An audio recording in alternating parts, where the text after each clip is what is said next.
I am Carroll Hollingsworth. I'm the JPS Vice President of Sales. Iggy Bragado, the JPS Senior Sales Engineer, will provide you with today's presentation on the NXU-2B, the Next Generation Network Extension Unit. The NXU-2B has replaced NXU-2A. The NXU Network Extension Unit is a multi-purpose product that many of our customers use for numerous applications. The NXU is used extensively in several markets. Now let's get to the real reason you're all here. Let me introduce Iggy Bragado. Iggy? Okay, Carol, once again, appreciate it, and I hope everybody is well today. And I'd like to welcome everybody to the JPS Interoperability Solutions Weekly Product Briefing Webcast. I'm Iggy Bragado, Senior Sales Engineer, and as you know, we also have with us Carroll Hollingsworth, our Vice President of Sales. And in this week's webcast, we're going to be discussing the Next Generation Network Extension Unit, the NXU-2B, which is the successor to the very popular NXU-2A and the NXU-2 before that. And we'll discuss the commonalities between the previous and the new, but we'll also discuss the new features and capabilities of the new platform. And for those of our viewers that are new to the JPS network extension units, we'll spend a few moments looking at a couple really simple applications. And finally, we'll take a couple minutes to talk about the evolution of JPS RoIP protocol, which all began with the first network extension unit 20 years ago. The NXU-2B is the latest iteration of the network extension unit line of products that represents single channel devices that possesses a 4-wire land mobile radio interface that converts radio communications into RoIP Internet Protocol data. And the RoIP data can then be shared over the network with like devices where communications can be delivered to a remote radio environment. And as the module's name suggests, the NXU-2B network extension unit can leverage digital networks to allow radio communications to be extended outside of the physical RF coverage area. And as you can see, the NXU-2B at the left is paired with a donor radio that then interacts with the local radio infrastructure. Model-specific radio interface cables allow the transmit and receive audio, as well as out-of-band control signals to be passed between the NXU itself and its donor radio. And these are the same radio interface cables that we use with all our modular and non-modular gateways. And incidentally, as some of you may know, the transmit audio output of the previous iterations of the network extension units, and that would be the older NXU-2 and the NXU-2A, they both had single-ended unbalanced outputs. The next generation NXU-2B now has a fully balanced 4-wire input and output, which is really going to be a great advantage.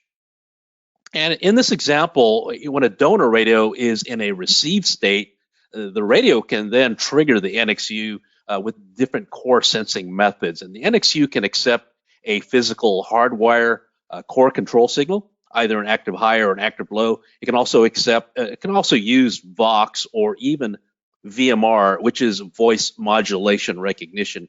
And VMR is a digital signal processor algorithm that will trigger the NXU by differentiating human speech in the transmission that may contain such things as a receiver thermal noise or other non-human sound artifacts such as tones or DTMF that might be present. And those artifacts can inadvertently trigger other processes within that chain. So VMR is really a very handy algorithm when dealing with such in-band artifacts. So a control signal at one NXU at the left will result in an active low PTT control signal with its peer NXU at the other end. As a result, this will key the attached donor radio. And this is obviously bidirectional function and will support full duplex solutions. So, as you start thinking about solutions regarding the extension of radio coverage with peer-to-peer NXUs, you can simply think of the subscriber unit in the field. And when one presses the PTT button on a subscriber unit, for example, the subscriber unit at the left, the interaction between the NXU modules then begins, and keying of the subscriber unit at the left can be equated to keying the donor radio at the right. Again, because of the interaction between the NXUs and the donor radios, we've effectively virtualized the user at the left into the extended coverage area on the right. So again, we're extending the coverage area using a network. So these are some of the things you need to think about in terms of some solutions regarding some of the issues that you see in the communication systems. The NXU2B uses a voice compression vocoders to preserve the network bandwidth and as well as the audio fidelity. And depending on one's network's capabilities and the audio fidelity requirements, you have user selectable vocoders. And really, in most cases, the GSM vocoder is more than adequate to support voice information over digital networks. So if you're transporting in-band tones, for instance, you may want to select a higher order vocoder, such as a MULA vocoder. Another feature of the NXU2B is the ability to multiplex asynchronous full duplex RS-232 data between peer NXUs.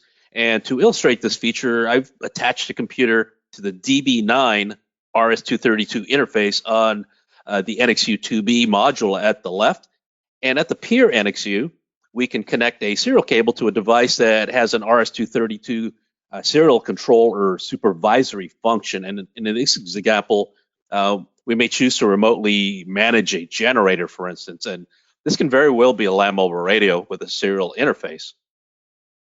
Another feature of the NXU2B is the ability to multiplex two independent aux input and output contacts. And in this example, a door contact at a remote radio shelter, for instance, can introduce an active low logic signal to its host NXU2B module when the door is ajar. And this can be really a simple contact closure to ground. The resulting output at the peer NXU2B will mirror the logic at the originating NXU2B. And in this case, the resulting active low logic output can be used to trigger, for instance, an alert function, maybe at a monitoring console. I also wanted to illustrate this feature with an LTE network link, and along with the RoIP communications RS-232 data, the contact closure commands can also be multiplexed over a wireless data link. And since the NXU has two independent auxiliary contact functions, we can reserve one aux function to support, in this example, the door contact closure application. And we can then round the second aux function, and this is would be an active low logic function. And remember, the logic at the peer NXU at the left will mirror the logic of the originating NXU and at the right. And so this, in terms of what we're doing with the second aux function in this example, if I monitor the logic at a console and the logic suddenly becomes active high, that tells me that the logic at the originating end should be an active high. But what may have really occurred is that the LTE wireless link has dropped or failed. So the aux function of the NXU2B can be an easy way to provide a line proving function. So I've seen this done several times.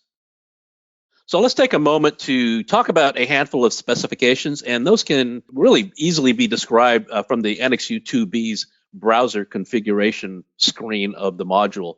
And as you may notice, in order to log into the NXU, you'll enter the IP address of the module into the browser, and this will allow easy remote provisioning and monitoring of the module.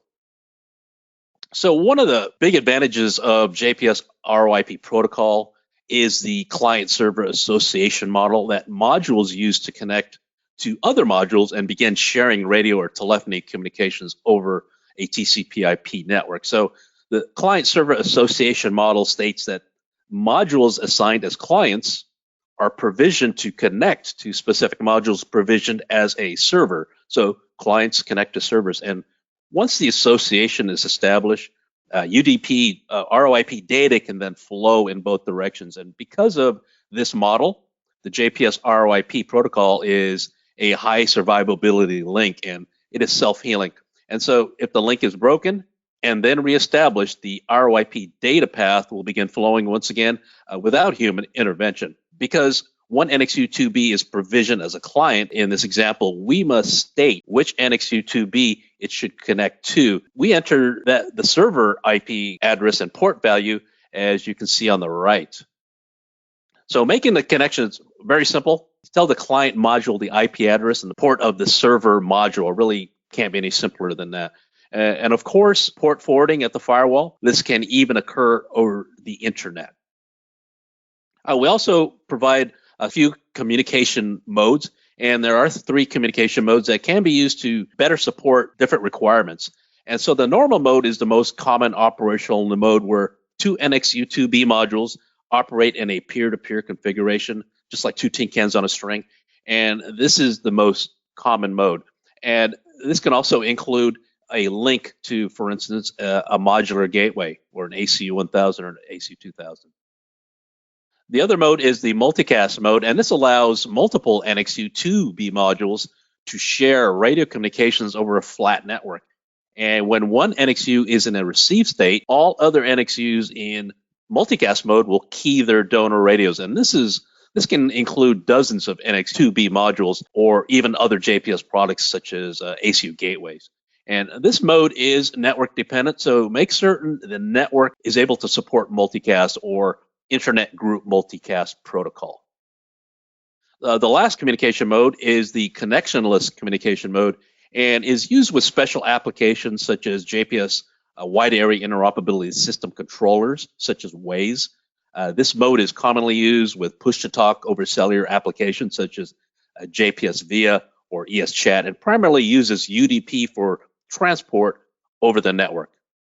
And as I mentioned earlier, we can select any number of audio compression methods to suit the capabilities of the network and desired audio fidelity.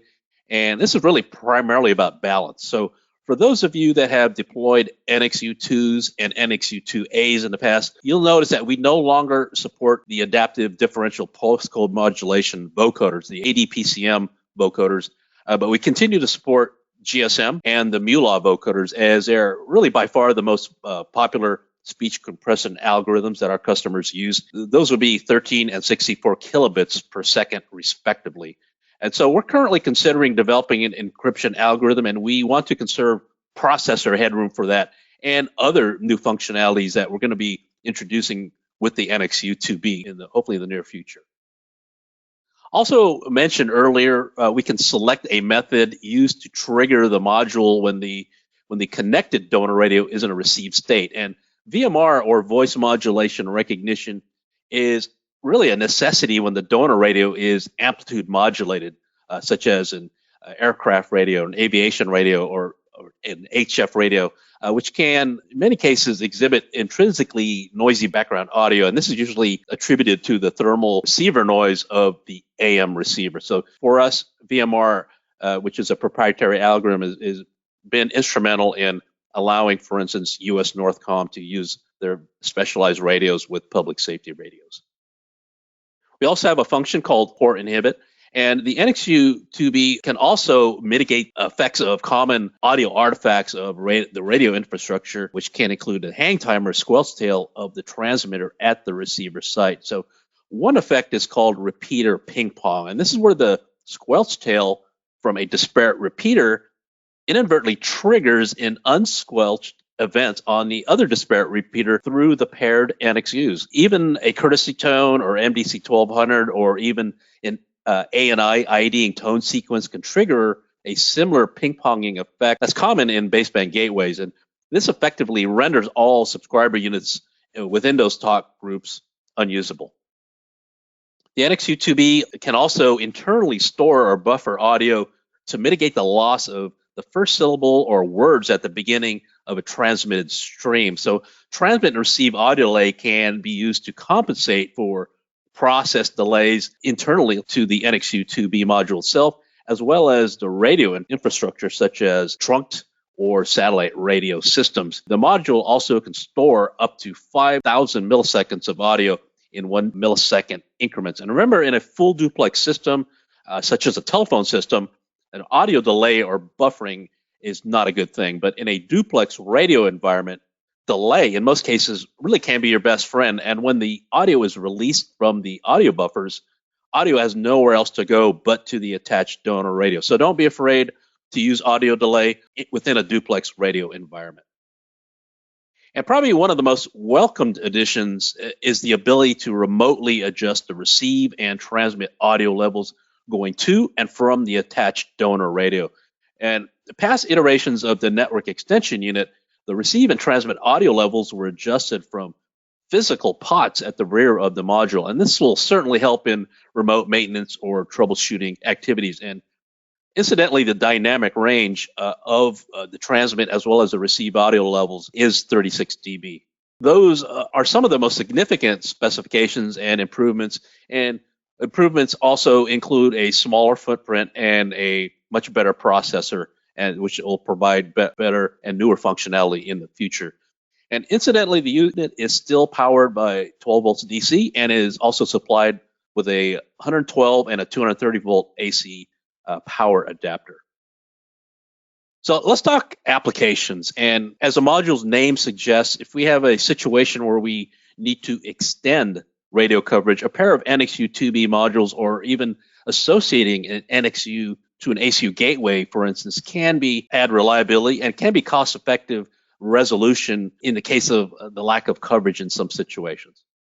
Let's really take a look at a couple simple examples of applications.